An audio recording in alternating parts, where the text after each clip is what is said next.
Good afternoon. It's 3 o'clock, 3:01 in Kensington. I know there are 35 folks, 36 who have signed in. We're waiting for a few more. I'll turn to Dalton to give me the nod to begin our process, but just have a look over the screen at these beautiful faces. There are people here from Calgary, I know Shaul is from Texas.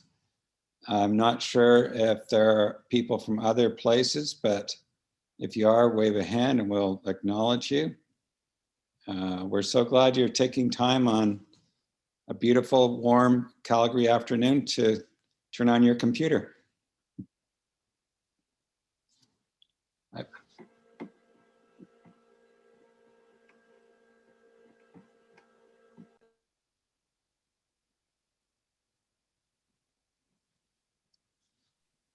John, I don't know about the warm part. Well, it's balmy down here in Kensington, trust me. It's minus 21. I just want to, just before we begin informally, Shaul, what's the temperature in Texas? Oh, you really don't want to know. Yeah, it's close to 70 Fahrenheit, which is about 20 Celsius, I guess. Excellent. Yeah, and it's sunny as well. And no snow. Snow? What's snow? What's snow? Okay, could somebody mute Shaul for the rest of the day? Yeah. Joel's deprived of snow. Depraved. Somebody send him a snowball. Okay, I think we should start because you have been here on time and we are so delighted. I do invite you to look at the screen and catch the faces that you know and have good memories of, as well as those who are brand new to you. This is the closing ceremonies of our International Interfaith Harmony Week. And what a great week it has been. Beginning at the opening ceremonies with Deborah presenting a medal to our Mayor Nenshi for his wise words, inviting us to think of how we move our city from plurality to anti-racist city. And you've been part of perhaps a few speakers this week that have challenged you, encouraged you, inspired you as they have shared their stories, their tradition, their particular perspective.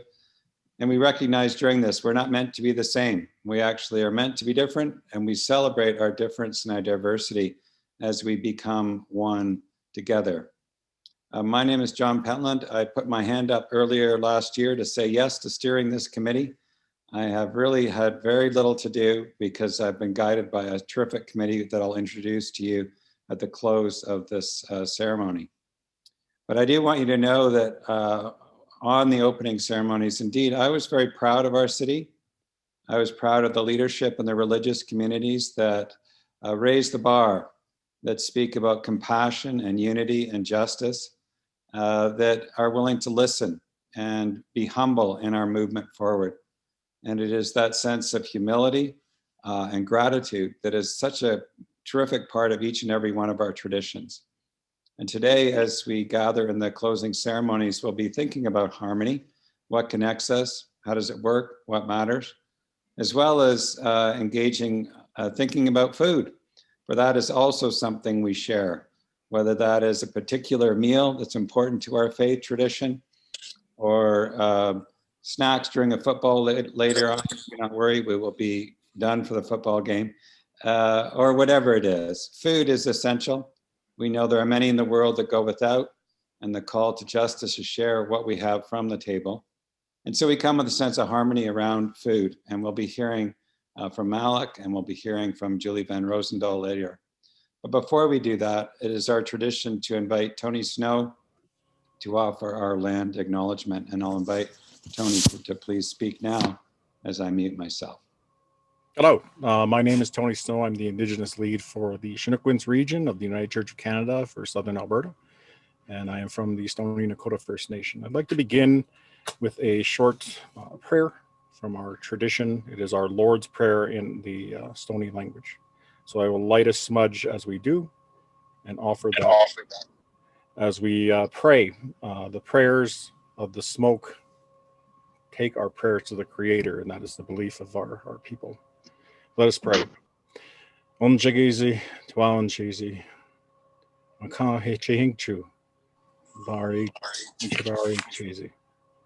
The Chaga Waka Wahugu Chakayezi, Ari Chinne, Narigi Chabichan, Nagahas Nagujat Nea Ichiat, Ishnish Waka. Thank you. The Gun Chawa Mintancha Stubby, as my father used to greet the newcomers to this land, which means welcome, my relatives, my kinspeople. We gather in recognition of the space we call Chispa Oyade, which means the place where the rivers meet.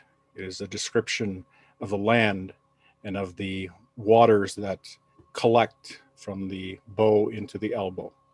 And at this space, the sound of the water changes. And so our connection to the land, our intimate connection of knowing where we are by that sound is enabled. And so we acknowledge the Creator. We acknowledge the gift of creation and life within the circle.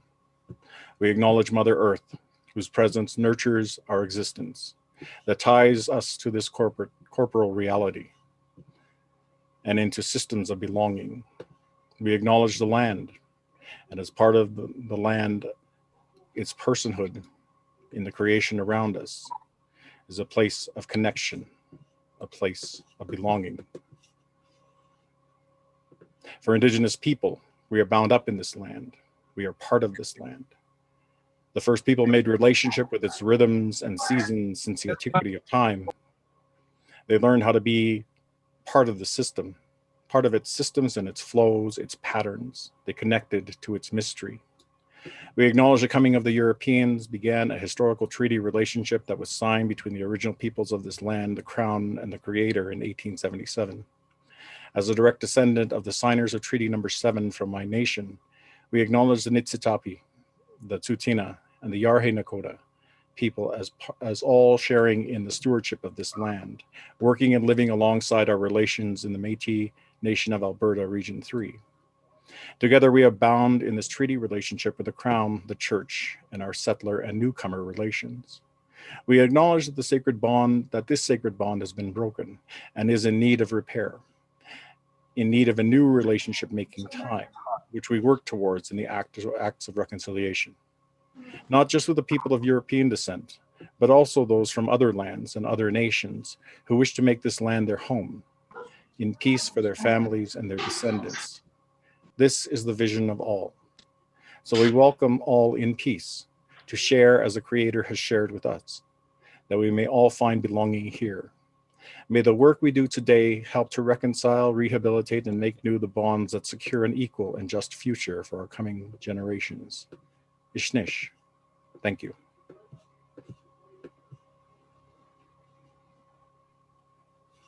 Thank you, Tony, and thank you for your words and your reminder for all of us as we enter into this space this day. When we were planning today, we were thinking about food and thinking about how we might speak of it and consider its connection to our different traditions. And it was there that Malik has, I don't know if he volunteered or we asked him, but he's going to lead us in understanding Noah's pudding, how it fits with our faith communities and how it is a food of harmony. And so I see him in the kitchen while I see some of the food. Malik Murdov, will you unmute? And the show is yours. This is your live cooking show with 62 participants worldwide. Thank you very much, John. I hope everyone can hear me well. All right, good. So yes, today we're cooking Noah's pudding, and I just want to tell you a little bit about what is Noah's pudding. So this is a food that many people from different backgrounds cook in a certain time of the year. So we choose this food as a symbol for Intercultural Dialogue Institute. So first of all, the name comes from Noah's pudding. The name comes from Noah in his ark. As you might know, 40 days on a flood in his ark. And people kind of cooked what they have already, and then a little bit of leftovers here and there. Everyone has, a little bit of things. So they've joined together, and they've put what they've left over together to make this Noah's pudding, and they've survived the flood basically. So that's kind of the symbolism, is to share what you have. And also other meaning of it is that despite being so many different ingredients, there's supposed to be like 40 different ingredients in there, that it still tastes great. I mean, it's pretty nice dish to eat. So that's how we incorporated this in Intercultural Dialogue Institute. And today we're going to show you how we cook it. And I would like to introduce you to Guljamal. Hi, everyone. All right. So Guljamal is already started with cooking Noah's pudding. So basically, I will tell you the process. I also put the ingredients and instructions how to cook it in the chat. So you could maybe copy paste that while I'm telling you what to do. So you can refer to that in the future if you forget what I've just told you. I want to give a little water. All right. So basically the ingredients, let's talk about the ingredients. So the main thing here is wheat. So this is the wheat that we use in Middle Eastern stores. You can find that. It's the whole wheat. And if you are a gluten-free, then you can use rice instead of that. So that's the basically how to start with. You start boiling water and wheat together until it is soft. And after that, you add chickpeas and white kidney beans. You can change this according to your liking. And then after you get those boiling as well, then you add dried fruits. No, we can add the dried fruits. Yeah, so this is the time to add the dried fruits. And you have the amounts in the chat. Half cup. 4 tavır değil mi? 4 tavır. So these are basically, that's how you measure the cups. Because we only have 15 minutes, we had to start ahead. So after adding that, you let it boil for 2 more minutes after adding each kind of the portion. Yeah, and us. After you got that boiling, Yeah. so you add the sugar and the chopped orange peels. And as I said, you can change the ingredients how you like it, because this is kind of like Yeah, you can add some lemon peel, if your choice. Yeah. and also I want to show you the chickpeas that we used.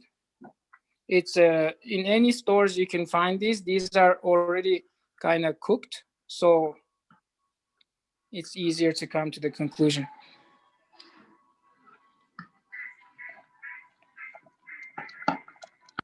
So Intercultural Dialogue Institute uses this food as a symbol of people living together in peace despite their differences. As you see, we have different ingredients, but they still taste delicious. And so Intercultural Dialogue Institute sponsors the Noah's puddings throughout the year, not during the pandemic, of course, but after pandemic, if you have events that you want to symbolize unity and harmony, you could reach out to Intercultural Dialogue Institute and order how many Noah's puddings you want. So they will come in cups. Yeah, Nina said unity pudding, yes.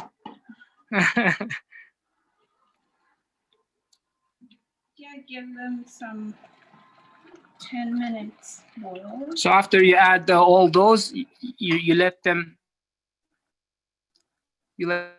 boil for about 10 minutes, and then they will be ready to put into the cups that you want to serve. Yeah, the serving for just 6 people. Yeah. Okay, so that's the serving for 6 people. John, remind me the time that we have left, so we want to make sure to show you the finished product. I think you got about 5 minutes. Okay, awesome. So let's talk about, so after that's done, she's gonna put it in the cups. And then after you put it on a cup, so these are the ingredients of our choice that you can put on top. Yeah, someone suggested mangoes. Yes, mangoes would go well. So we chose Berries, yeah. berries. You Yeah, could put allergy for nuts. You can choose berries. almonds, coconut, hazelnut, cinnamon, and then so voila, we have the product here. So this is how it looks like after you decorate them. So once it's boiled, you put it in the fridge, let it cool down, and then you do the decoration on top. And the kind of consistency would be like so it's like a pudding basically. So that's the consistency. So Noah's pudding, does Noah's pudding have salt?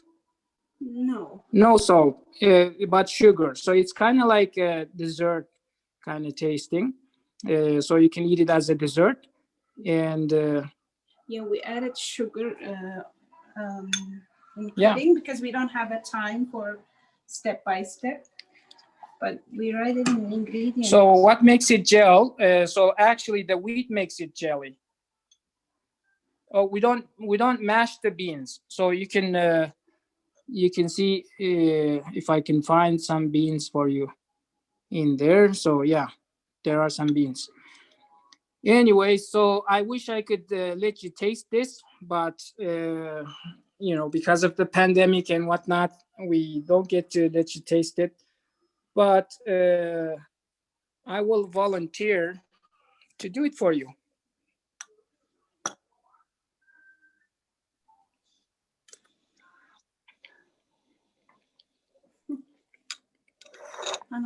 Actually, it tastes great. So I will invite you to reach out to Intercultural Dialogue Institute and order your puddings. So we will show you. So this is kind of just out of the oven, boiled after boiling 10 minutes.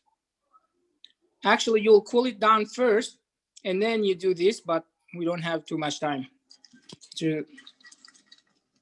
Maple syrup. Yes, actually, you could use maple syrup, or if you don't like sugar, you can add sweetener. You can add honey instead. Whoops, it's mistake. All right. So yeah, that's how it would like. So when you order your puddings from Intercultural Dialogue Institute, it will come in plastic cups. So single-use plastic cups.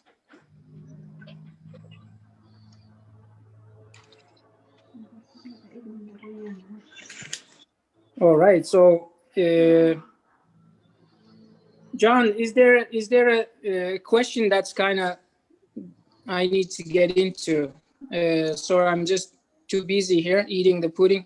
If there's a question that you want me to answer, I would with the remaining minutes or whatnot.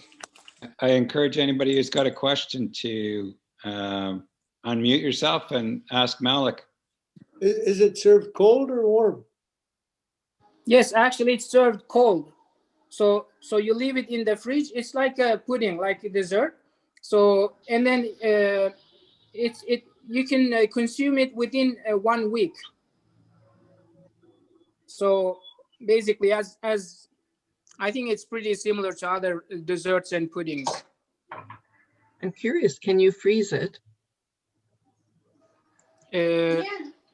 Yes, you can freeze it if you want to preserve it for longer periods of time. So, you know, Do these you ingredients. puree? Sorry, do you puree the beans, the mixture before chilling? Pureeing the beans? I didn't understand that. No, Well, no, it says you're to not, boil for you're 10 not minutes pureeing, yeah. and then put in cups, so you don't break down the No, chickpeas no. or the kidney beans or anything. You just serve as No. is. Yeah, so basically that's as you see it. That's Yeah. kind of what it is in there.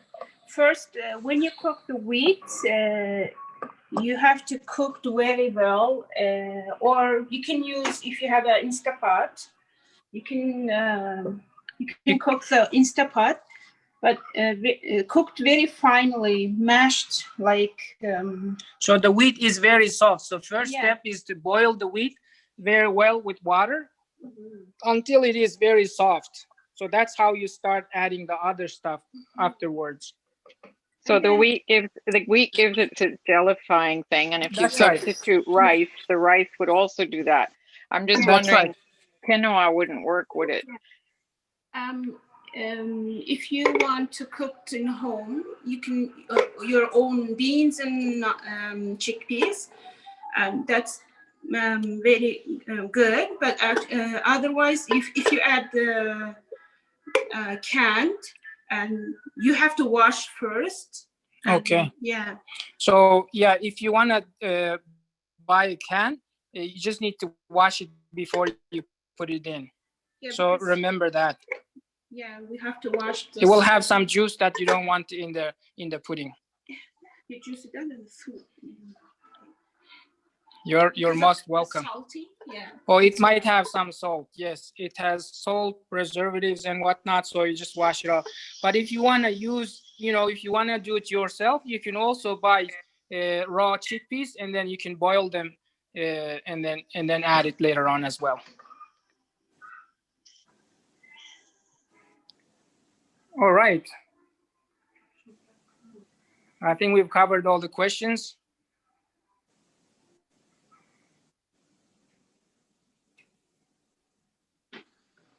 I might have missed it, but from start to finish, how long does it take to make?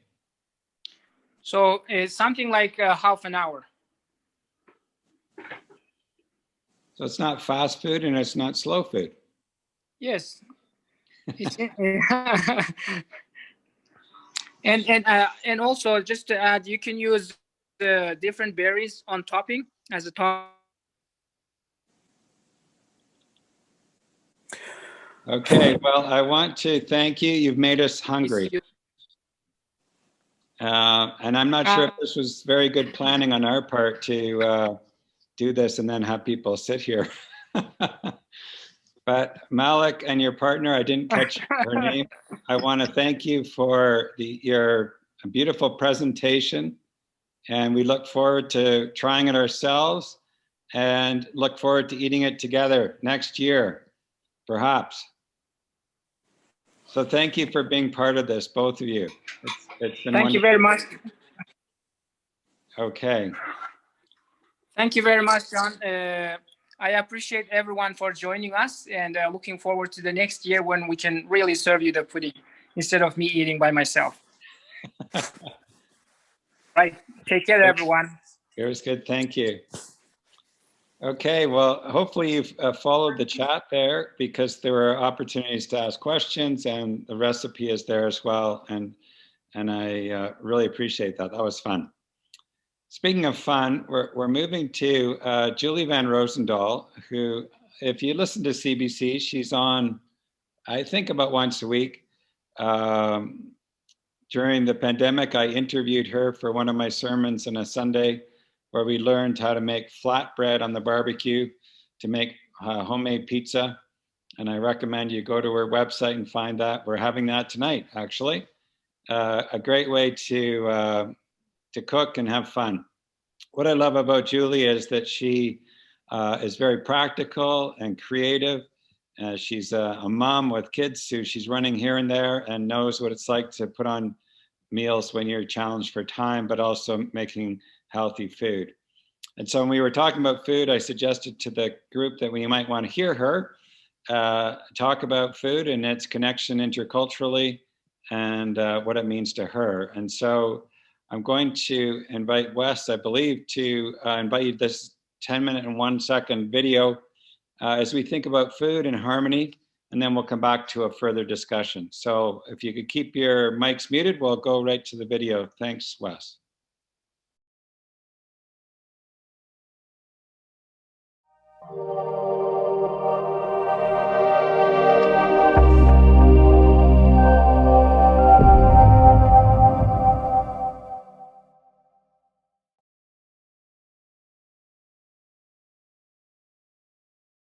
Hi, Julie. It's John Hi. Pentland. I'm at Hillhurst United Church. We're so glad you're joining us during this Interfaith week in our city, Harmony Week. And we're thankful for what you do on CBC to help us love food. Thanks. Well, I'm always thankful for communities who embrace food. I mean, we all have to eat, but it's just so much more than staying alive, right? Yeah, exactly. And I think when I think about you and what you do, you help people be creative and feel like they can do something easily and make it delicious. So thanks for what you do. Thanks. That's the goal. Okay. Okay. So the theme of this week is harmony, and we're looking at different religions and how they seek to create harmony. We're meant as different religious traditions to be different. So it's not about being the same, it's about being different. Mm-hmm. When you think about food, what comes to mind when you think about how food might create harmony? Oh boy. Food, it's interesting because it's something that we can all relate to. Everyone can relate to food, whether you enjoy food or not. And I know a lot of people who forget to eat, who just are sort of annoyed by the thought of having to come up with another meal.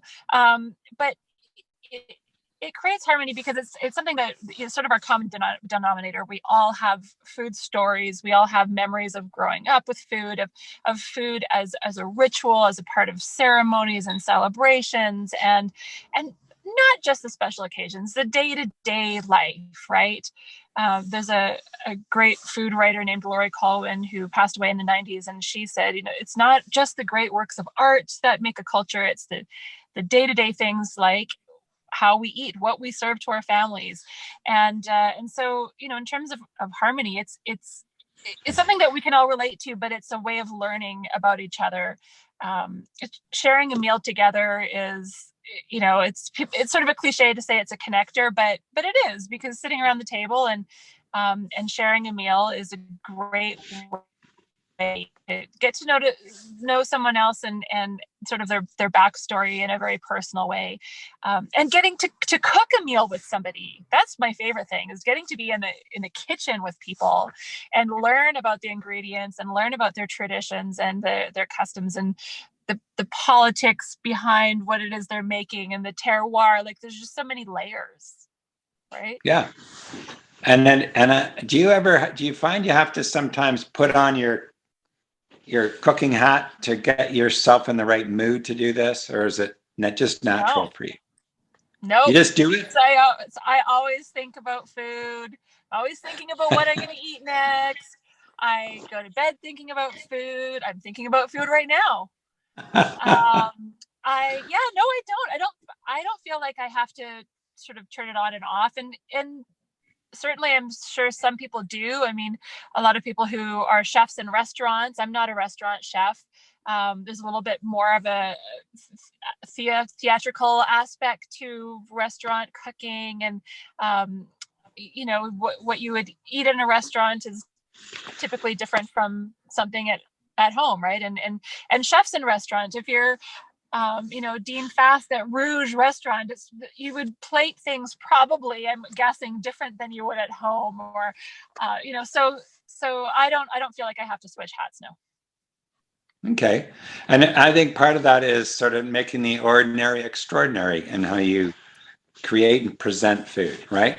That's part of it. Yeah, it's part of it. Yeah, I mean, you eat with all your senses, not just your sense of taste, right? Your sense of smell and sight and touch and sound. Like, it all contributes to the experience of eating.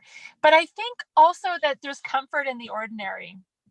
I don't think it always has to be extraordinary. I think social media has kind of pushed that extraordinary, the pressure to perform in the kitchen and make these amazing pies and beautiful things, and it makes a lot of people feel like they can't cook. You know, it feels like there's so much pressure to perform in the kitchen, and I really love like a poached egg on toast or beans. Like I really love humble, just regular food that's not over the top. But I love both, right? There's a time and a place for both. And so, yeah, I embrace the ordinary and the extraordinary.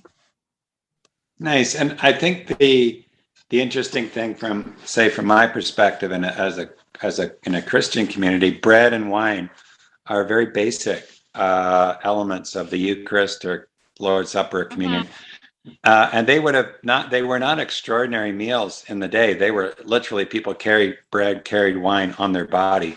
They were part of an ordinary daily life experience, right? They take on extraordinary meaning as people think of reconnecting.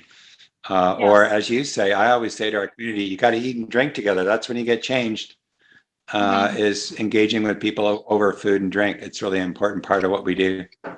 Yeah. Do you have, sorry, go ahead.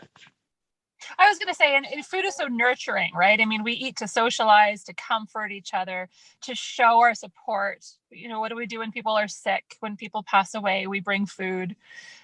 We show affection with food. We, celebrate occasions. It's such a genuine way of nurturing each other that anyone can do, right? And I think the fact that it's so accessible, and it's a sentiment that everyone can relate to, right? Someone cooking for you is a gesture in every culture around the world.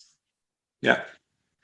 And not only my experience is when I'm making something for somebody else, I'm thinking about them as I make it. There's something in that that's quite lovely.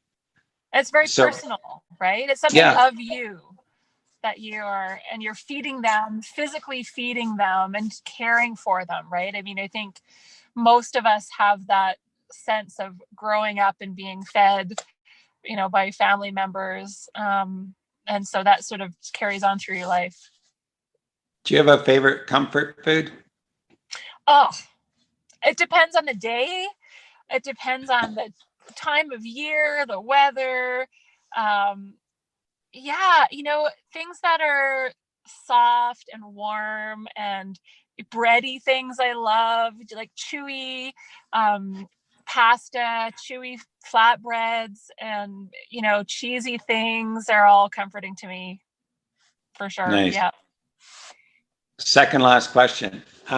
What about when you think about food that's not North American? Where does your mind immediately go to? Oh, it didn't really immediately go anywhere. That's interesting. That didn't have origins. I mean, food comes from everywhere, right? This is the thing about food. Food is everywhere, and has, when you think of the meals that we eat in North America, most of them originated outside of North America, right? I mean, you look at the original First Nations meals and then everything that came after it. So yeah, it doesn't immediately go to one place. It sort of goes in all directions. Yeah. That's the interesting thing about living here, I think, is we're all from somewhere else. Exactly. Have you ever tried the 100-mile diet living here in Calgary? Oh, I love coffee. I love lemon. I love, citrus chocolate. I have never rigidly stuck to the 100-mile diet. No, I mean, I try to support eat locally and seasonally. I think a lot of us are just not aware of what grows here. And, when you can get strawberries in January and asparagus in January, I think a lot of people just aren't familiar with, how we grow things here and what grows here. And, a lot of people think that pulses are imported when, Saskatchewan is the #1 exporter of lentils in the world. And we have great hot houses here. So there's a lot that we can grow in Alberta year round. No, I've never stuck to the 100-mile diet for any length of time, but I try to pay attention. All right. Okay, well, thanks for helping us think about how food connects us, and your enthusiasm and your joy is a gift to everybody who listens or gets a chance to see you. And we're going to engage in a conversation about faith from our food from our various traditions. And thanks for kicking this off. Yeah, well, thanks for bringing people together like this and inviting me to share what I love to talk about most. Thanks for inviting us to do the same. Thanks. Take care. Okay, You too. bye. Bye. Okay.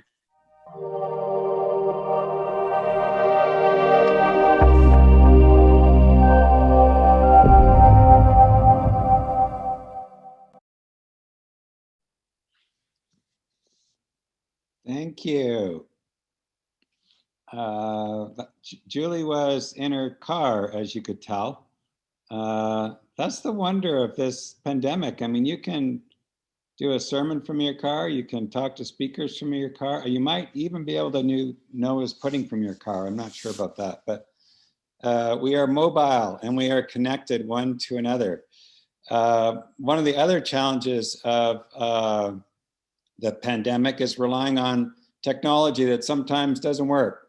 And that's what we're experiencing actually at the moment. We were going to be breaking you off into breakout rooms. Technology has taken a Sabbath today and will not be able to allow us to do that. But we wanted to engage in a bit of conversation with you. And so how this is going to work is the question will come, and really what we're going to do is invite you to put your hand up and then unmute yourself and try to respond to this. We'll shorten our time, but take a few minutes to consider together when you think about either something that Julie said or Malik, or this question. When you think of your religious tradition, what food's important to you, or what do you associate with your particular tradition? As I mentioned earlier, bread and wine is an obvious one for Christians, but I wonder others, what food comes to mind when you think of your religious tradition, and could you say something about it?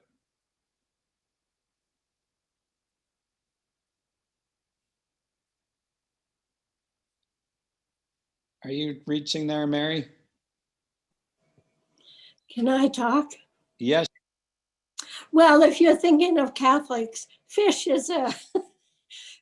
was a religious tradition at one time. Now it's been sort of mitigated, but fish on Friday was the food that we ate. Do you still eat that on Friday?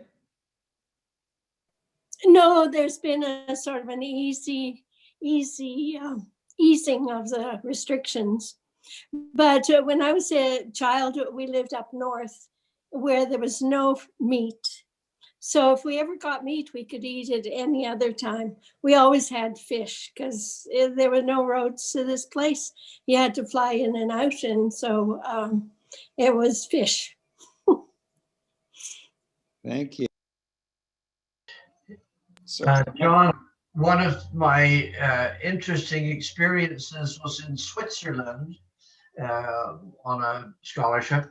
And I went to the local Swiss Reformed Church there, as being as close as I could get to my own home church. And during communion, the interesting thing was that the wine that was used was white wine as being the local wine. And to me, that had quite a strong symbolic meaning. Thanks, Jeff. That's interesting. Bernie would like to say something. And then Deborah.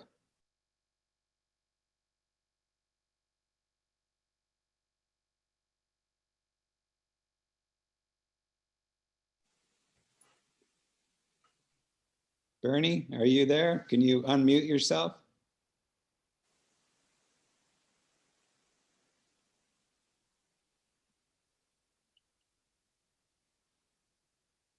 Okay, well, we'll go to Deborah. You're in, oh, Deborah. So I would say that in my Unitarian Universalist tradition, there isn't a particular food, but I would say that coffee is really important, and that when we share food, often it is potluck, with everybody bringing something that's favorite. So I put that out there. Indeed. Eva, thank you. Okay, so the food I'm going to share about is actually from my Czech tradition, and it's Christian. It's called Vánočka, and it's served at Christmas time. And I have since sort of incorporated that into Baha'i tradition. So I will make this a little earlier before Christmas, and during the birth of the Bab and Baha'u'llah. And when you make this, it takes all day. So it's not something that you do whenever, you have to plan. And so I make the Vánočka, which is like a sweet bread, and it's braided. And I make it, and the recipe makes 4 loaves. So I eat 1 for the Baha'i holy days, and I save a couple for Christmas, one of which I send to my mom, whose recipe I'm using. And then I freeze 1 for the next year for another special occasion. So in the chat, I'll put a website link where you can see the picture, and a whole bunch of other traditions around this recipe that I'm totally unaware of. But now it has become part of my Baha'i tradition.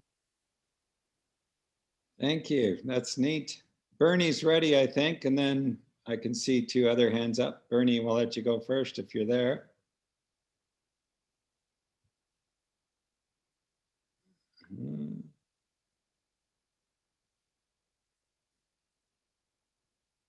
Bernie's, we can't hear you. Try turning it off and on again, and we'll try one more time. We want to hear from you. Is your volume up?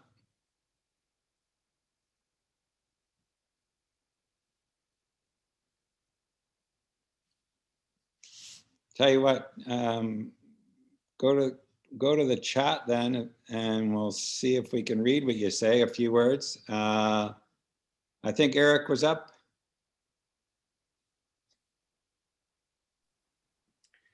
So as a house church, we would celebrate the communion table every 2 weeks with a potluck, and bread and wine was usually incorporated. But on special occasions, we had a Newfoundland member who would prepare for us, and we'd all do it together, a jigs dinner. And so the Saturday evening, we'd all get together and we'd prepare the cabbage and the carrots and the potatoes and the salted beef, and we'd get it all into one big pot, and we'd put it all in one big pot filled with water and let it soak overnight. Then the next day we would strain it out, fill the pot up with water again, and boil it all together so all the flavors all mixed together. And he would prepare this thing he called peas and pudding. And we would have this amazing meal. We were totally stuffed at the end, and most of them slept through any kind of message or any speaking that went on afterwards. But it was an awesome time. Thank you. Nice. Salem. And then we'll go to Shaul. It's not a food, but especially during after the Ramadan, the whole day we are hungry. We do not drink anything, and we do not eat anything.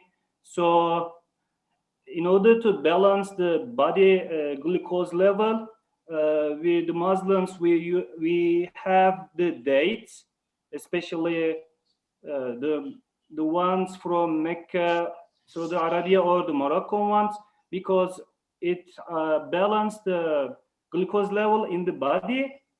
It has the magnesium, iron, and all sorts of vitamins. And also, we believe that during the day we get so much hungry, and then it balanced. Also, it helps us not to eat so much. It prevents the body overeating. Thank you very much. Thank you. Yeah, Shell. Hello, everyone. Nice to be able to connect from Texas, where barbecue reigns supreme. But I won't talk about that. Two thoughts or two sayings that sort of epitomize some aspects of how Jews view food. First of all, there's the summation of Jewish history, which was they tried to kill us, we survived, let's eat. So that's sort of how one could capsulize Jewish history in one sentence. On a more serious note, there's a rabbinic saying, "Ein kemach, ein Torah." If there's no flour, there's no Torah. There's no capacity to understand spiritual things if you don't nourish your body in a meaningful way. So there's always a connection between the body and the soul in our tradition with regard to food. The other obvious point of discussion is that Jews traditionally keep the dietary laws kosher as outlined in the Bible. So the very act of eating is seen as a sacred act, always attenuated with blessings and even a perspective of the table as being the miniature altar from the ancient temple. So what we put on the table and how we commune with each other during eating is guided by sacred thinking. Lastly, just a short comment, all of the holidays which mark the rhythm of the year have their special foods. And that's a way also using foods to convey the essence of holidays. So as an example, for Rosh Hashanah, which is the high holidays, you have a round challah, which brings in the new year the idea of eternity and the cycle continuing on. For Hanukkah, we fry foods in oil being the symbol of light in the temple. For the holiday of Purim, which celebrates the saving of Jews from the genocidal attempt of the king against us. So we eat these little pastries that are three-cornered hat that sort of symbolize what he wore.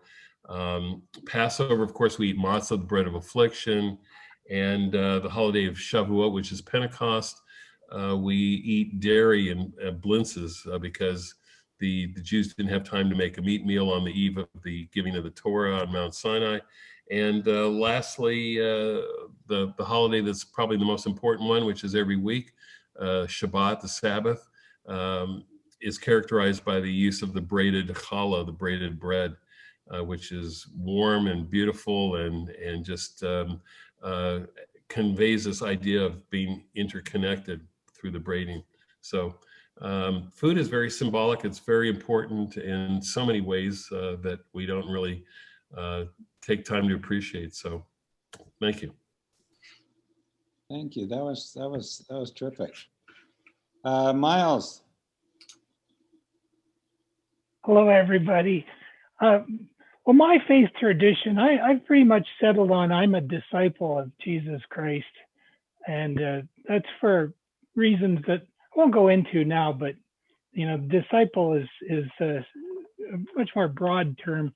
But I'd like to thank Malik for sharing and his family for sharing the Noah's pudding. I'm going to make some because sometimes my wife sends me out shopping by myself. And back in September of 2020, she sent me down to Okotoks to the Costco there.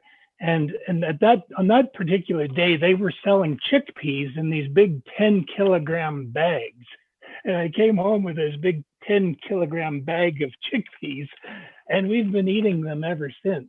It was only $13 for this 10-kilogram bag for a very good quality chickpea. So thank you again. I'm looking forward to making that and using up some of those chickpeas. Thanks, Miles. And there's a note there in the chat room from Tony about the indigenous traditions centering around feasting times with wild game, indigenous berries, fruits. Pemmican, I don't know what that is. Potatoes, squash, dried meats, and wild rice. What's pemmican, Tony? Or are you still there? It's good. What is it? What is it? It's a mixture of different foods and berries and rolled into a ball. Nice. Okay, who's not hungry now? Any last comments? Sorry? Go ahead. Speak. Hello. Hello.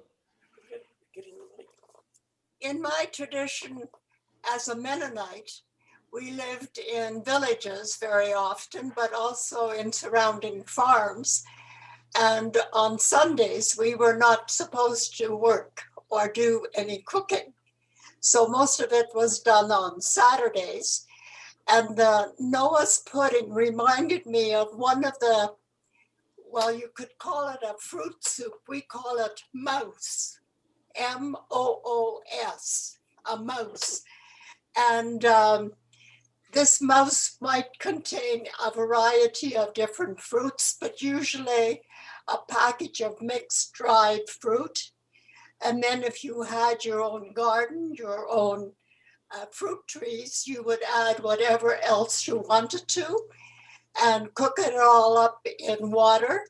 And then at the end, you would add sort of like a sauce thickening of cornstarch, sugar, and yes, whatever else. So cinnamon probably was in there as well. So that on Sunday, after church, we would come home and those types of things would already be made and ready to eat. Thank you. That's One addition I would add, John, is think of how food has changed. Many of us grew up on the prairies and it was pretty bland, a standard fare. And then we started, as they said in another group today, incorporating other things. As my mother said, she started using some of the off spices, such as oregano and those kinds of things that British folks never had used before. I love it. Well, there's even debate in the United Church about, you know, the standard United Church potluck has to have a jelly salad. Everyone loves a tomato aspic. I'm still trying to convince the family. Well, my wife doesn't like it, and so therefore every Christmas, Thanksgiving, Easter, I make one, and we all delight in it, except her. You know, thank you for sharing some of your tradition, the theology behind your tradition, and your love of food and the diversity of food. We're coming to a close here now, and I wish to thank Malik for his food, for Julie for reminding us of the extraordinary and ordinary nature of food, and for this conversation with you to whet our appetite and spur our imagination and our memory, because food is indeed about memory, I believe, about remembering who we are and whose we are. It's also about remembering, about reconnecting us one to another. And that's partly why I think our religious traditions link food to our faith. It helps us remember. I wish to begin with a few thank yous. I wish to thank first and foremost, Dalton Harding, who is the secretary of this committee. He works so hard all year long, indeed. He is a master of technology. He keeps us in touch. He gives us instructions, and he always ends with "keep smiling." And Dalton, I've loved getting to know you during this work with the Interfaith community, and I call you a friend. I would look forward to a pickleball game with you in the future. But I really want to thank him, secretary of our committee. Eva Thorne Thomas is part of our committee. She's on your screen. May Cummings is also there. Malik Ashraf. Deborah Folk, who was part of our opening ceremonies. Malik Murdov has also been part of our community. And in particular, during this time, the technology people, Wes is on our screen here. And we had help on Friday with other people. I'm just not quite sure, Deborah, were there people in your community that need to be named? I can name Mitch and Hendrik, who were there doing RAV for the opening ceremony, and Ev, who put forward the PowerPoint especially the puzzle. The puzzle people, that was a great way to introduce so many people with a few words, and they stuck to their words and created a beautiful picture of harmony that brought us together. So I wish to thank you to the speakers, for those who showed up throughout the week, for your questions, for your curiosity.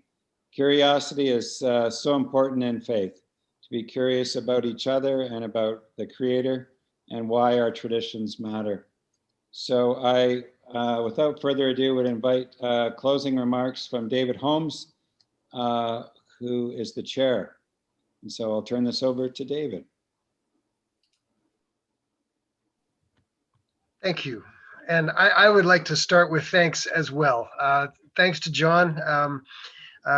Nothing really gets done unless somebody steps forward and says, I will take the lead, and appreciate you doing that, John, and appreciate the work of your committee there.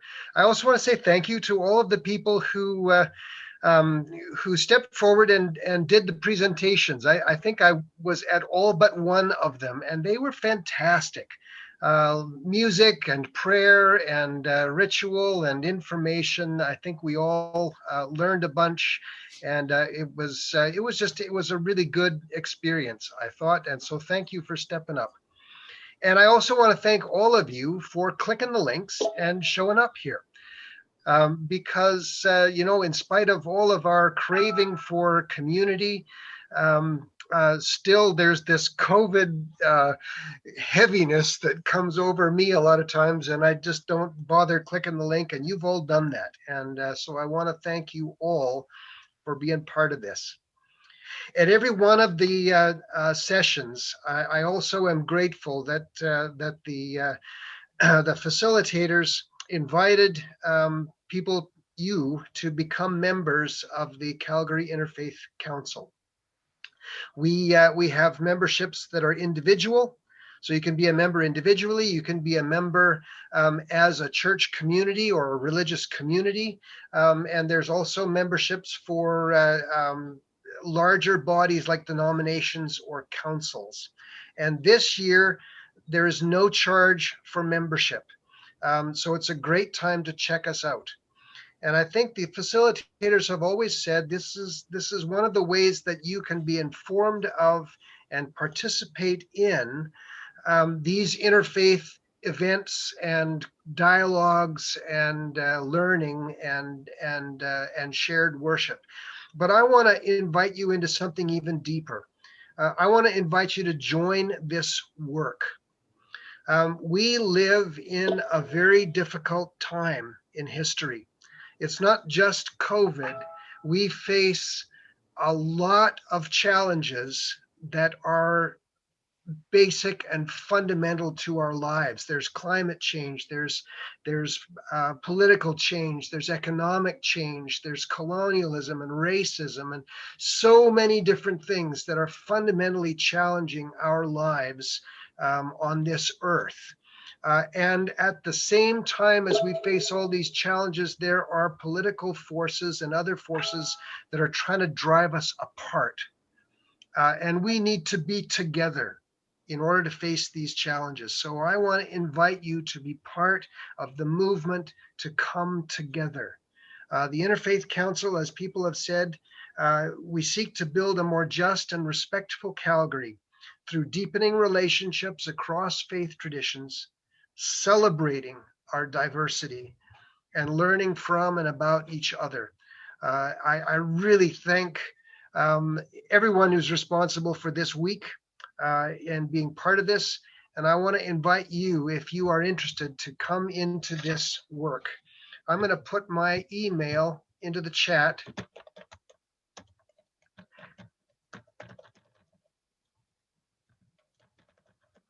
I'm not good at multitasking.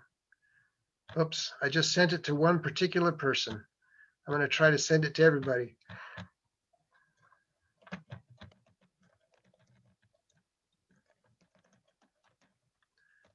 And if you'd like to talk about membership, come and talk to me. Send me an email. One of the things that I'm doing over the next while is just taking as much of my time as possible to talk to people and build relationships and try to build this organization so that we have some oomph to really bring people together in this city. So thank you again, all of you, for being part of this event. Thank you for being part of this movement together. And I wish you every blessing on this day, and may we be blessed and at peace together. Thanks a whole lot. And is there anything else that we need to do here, or shall we call it done and head to the Super Bowl or whatever you are doing today? Thanks for being here, and God bless. Thanks, everyone.